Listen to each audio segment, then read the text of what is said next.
आणि त्यांचा संवाद प्रत्यक्ष भगवान परमात्मा नामदेवाला सांगतो, ही आपल्यासाठी आजच्या दिवसाची पर्वणी आहे.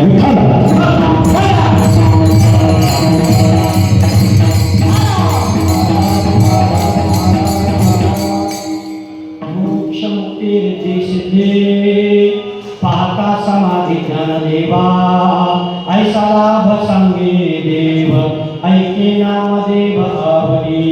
प्रस्तुत प्राप्त प्रसंगी कीर्तनरूपी सेवेकरता निवडलेला अभंग, ज्या लोकोत्तर विभूतिमत्वाचं स्थान, ज्या व्यक्तिमत्वाचं स्थान महाराष्ट्राच्या संत सारस्वतांच्या इतिहासामध्ये अग्रगण्य असं स्थान आहे, असे शांतिरंग एकनाथ महाराज आजच्या अभंगाच्या माध्यमातून पांडुरंग परमात्मा आणि संत नामदेव महाराज यांचा झालेला ज्ञानदेवांचं महत्व वर्णन करणारा जो संवाद आहे, तो संवाद आणि ज्ञानोबयांचं महत्व आपल्या समोर व्यक्त करतात.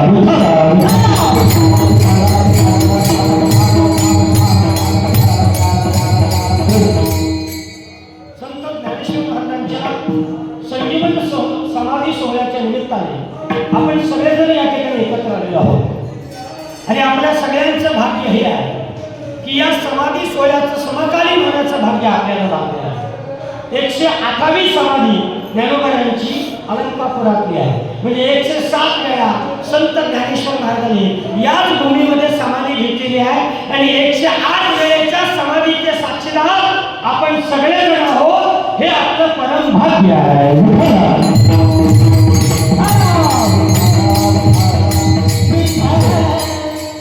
आणि मला 2 वर्ष आपल्या सगळ्यांची सेवा करण्याचं भाग्य मिळालं. खरं म्हणजे मी याच्या पुढची जी धर्मशाळा आहे शहापूरच्या, इथेच मी शिकलो, इथेच आमची संस्था झाली. त्याच्यामुळे हे सगळं ही जी भूमी आहे ही आम्ही लहानपणापासून इथे शिकलेलो आहोत. त्यामुळे आदरणीय मुरुकाजी काते साहेब यांच्या माध्यमातून गेली 2 वर्ष मला तुमचं दर्शन घेण्याचं भाग्य लाभलं. आता पुढच्या वर्षी सेवा दुसऱ्या कोणाला तरी द्या, कारण एकच सरकार जास्त वेळा चालवलं का भ्रष्टाचार होण्याची दाट भीती असते.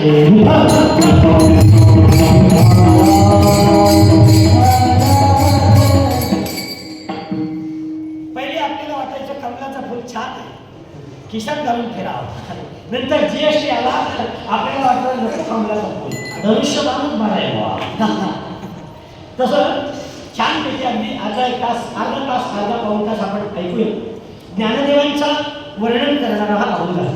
आणि या अभंगामध्ये समाधीचं वर्णन केलेलं आहे संत एकनाथ महाराजांनी. आता महत्वाचा मुद्दा हा आहे की एकनाथ महाराज आणि ज्ञानेश्वर महाराजांचा संबंध काय. खरं म्हणजे ज्ञानदेव महाराज आणि एकनाथ महाराज यांच्यामध्ये 300 वर्षाचं अंतर आहे. किती वर्षाचं अंतर? मुलांना तुम्ही आजचं कीर्तन नीट ऐका. 300 वर्षाचं अंतर. किती वर्षाचं? हा. How many years different between संत एकनाथ महाराज आणि संत ज्ञानेश्वर महाराज? 300 इयर्स. 300 वर्षाचं अंतर आहे. मग ज्ञानदेवांनी एकनाथ महाराजांच्या स्वप्नात का जावं, याची काही सिमिलरिटी आहे का? काहीतरी कारण असेल ना एकनाथांच्या स्वप्नामध्ये का द्यायचं, तर त्याचं कारण सांगतो का.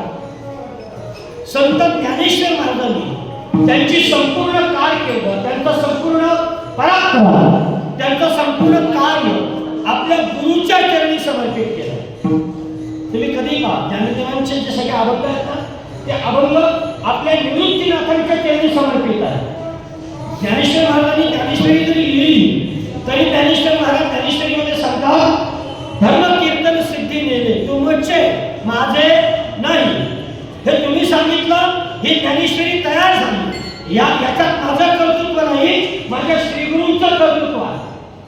पसायदान जरी मागितलं तरी कुणाकडं? देवाकडे नाही, आपल्या श्रीगुरूंकडे पसायदान मागितलं. याचा अर्थ असा आहे, संत ज्ञानेश्वर महाराज आपल्या श्रीगुरूंना समर्पित होते आणि असाच एखादा महात्मा ते शोधत होते. 300 वर्ष लोटली. संत एकनाथ महाराजांनी देखील त्यांचा कोणताही अभंग, त्यांचं कोणतंही कर्तृत्व स्वतःकडे घेतलं नाही, ते जनार्दन स्वामींकडे घेतलं. म्हणजे याच्यामध्ये साम्य असं आहे, ज्ञानेश्वर महाराज आपल्या गुरुला म्हणत होते तसे एकनाथ महाराज आपल्या गुरूंचा सन्मान करत होते.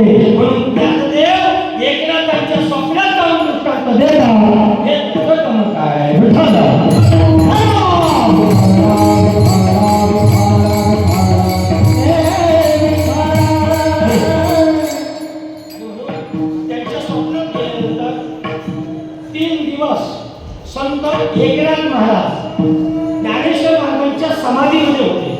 किती दिवस? 3 दिवस. हे कशा करता होतंय? आदान वृक्षाची मुळी कंठाला लागली म्हणून ती काढण्यासाठी का? नाही ना, ती कोणालाही सांगितलं असतं आनंदीतल्या पुराण घे आत ये आणि माझ्या मुली लागले ती का? नाही. ज्ञानेश्वरीची शुद्ध प्रत तयार करायची होती. याच्याकरता ज्ञानेश्वरीमध्ये असलेल्या काही न्यूनता असते, त्याच्यामध्ये असलेल्या काही शुद्धी असते. त्या शुद्धी एकनाथ महाराजांकडून करून घ्यायच्या होत्या आणि एकनाथ महाराज हे अधिकारी पुरुष होते म्हणून त्यांच्या स्वप्नात ज्ञानोबा जातात आणि ज्ञानोबा आणि एकनाथ महाराजांची भेट होते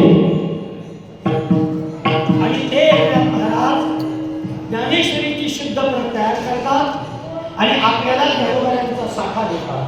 कळलं? किती दिवस होते एकनाथ महाराज समाधीमध्ये? 3 दिवस. मग 3 दिवस त्यांनी समाधीमध्ये एकत्र राहून काय केलं? ते म्हणते का वडापाव आपण एकत्र वडापाव खाऊ. हे 3 दिवस त्यांच्यामध्ये वेदांतिक चर्चा झाली. 3 दिवस त्यांच्यामध्ये सैद्धांतिक चर्चा झाली आणि 3 दिवस त्यांच्यामध्ये अशी चर्चा झाली की त्यांनी निर्माण केलेले जे ज्ञान आहे या संपूर्ण विश्वाला शांतीचा मार्ग देऊन एवढी उंचीच्या ज्ञानात आहे, त्या ज्ञानाच्या प्रसाराचा आणि प्रचाराचं काम एकनाथ महाराजांनी स्वतः स्वीकारलं. ही त्यांच्यामध्ये झालेली 3 दिवसाची चर्चा आहे.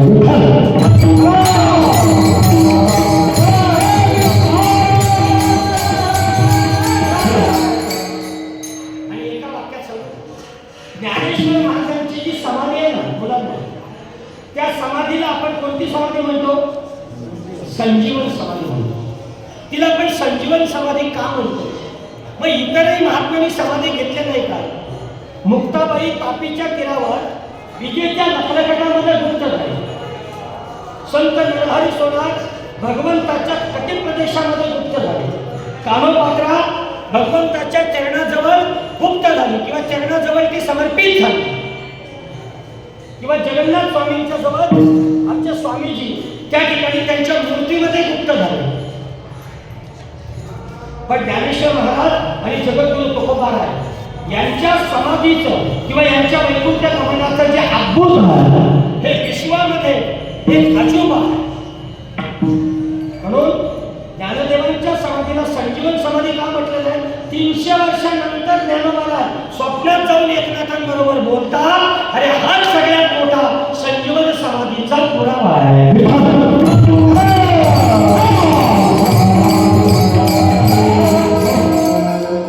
तुम्ही म्हणाल हे तर फार जुनं झालं, आम्हाला अलीकडचं सांगा. मग जर अलीकडे 16व्या शतकात 15व्या शतकात संत तुकाराम महाराजांच्या काळात रामेश्वर भट्टांच्या स्वप्नात जातात ज्ञानेश्वर महाराज आणि सांगतात तुमचा उद्धार करायचा असेल तर देऊला जा, माझ्या तुकोबाराज ते तुमचा उद्धार करते. हे तिकडे जातात अंगाला आलेली नाही घालवायला आणि तुकोबाराय म्हणतात अरे बेड्या माझ्याकडे कशाला आला? कैवल्याचा पुतळा साक्षात तिथे असताना तू तिथून इथे येतोस? अरे मी मोठा नाही, माझी पात्रता ज्ञानोबारांच्या पायाच्या वाहनामध्ये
म्हणजे दोनदा ज्ञानोबाराय बोललेले त्याचे पुरावा आहे. बरोबर? आता तिसऱ्यांदा ज्ञानोबाराय कोण शिकवतात? तर हे जे विद्यार्थी ते शिकतात ना ज्ञानोबाराय यांच्या मुखाबरोबर तुलना करतात.